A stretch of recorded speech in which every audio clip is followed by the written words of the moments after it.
So this is an update on my 1970s Tonka ambulance van that I'm converting into an RC. As you can see, I have the rear axles mounted, and yes, it's front and rear is going to be 4-link coil over, and then here's the front. I don't have the shocks mounted yet. I still need to make the mounting plates for the top, and you'll see here in a second when I turn this over.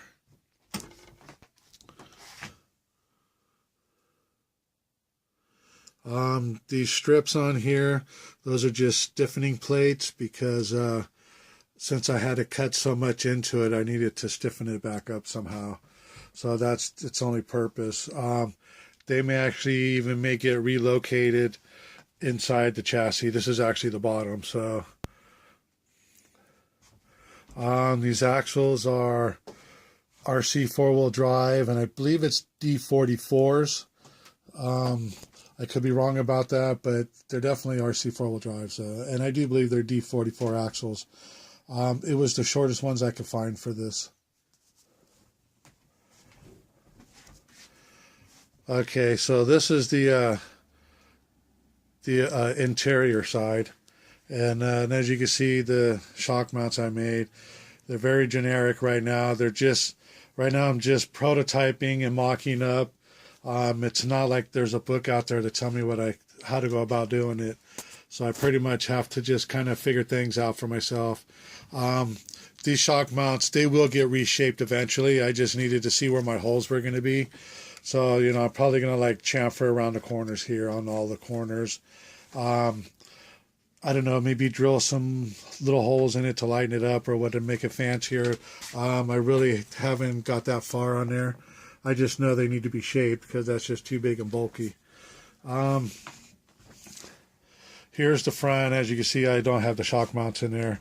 And I don't know if this is picking it up, but I just have a little something between the chassis and the axle itself here, just to try to make it look level right now or close to it.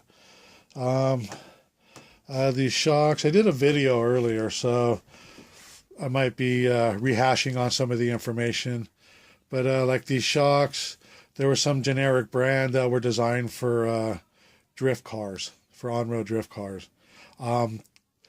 The only reason I use a shock that small is because I'm trying to keep this as scale as possible. The rims and tires, they're 1.5s and or 1.55, whatever they call it, and they're also from Rc4wd drive. Pretty much the same for the front. The steering linkage, all of this stuff right here. It was also from Rc4wd drive, and it was specifically designed to work with this axle. This is probably still another project 6 months before it's done, if not longer than that. I'm not in a rush with it, but on the other hand, I do need to make progress, or it'll just be like a couple of other of my projects and 3 years later and they're still only half built. Also, I have this Rc4wd drive. I believe it's the R1 transmission. That transmission actually came out of the green roll. Now it's called the green roll cage hill climber.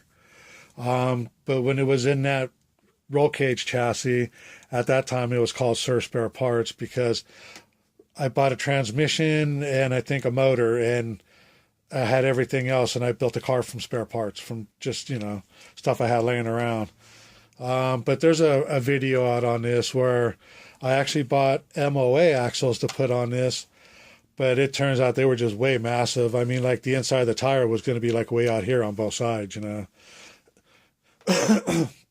And I wanted to try to keep this more on the scale side. Sorry, I'm catching a cold and my throat's going weird and I'm a little phlegmy.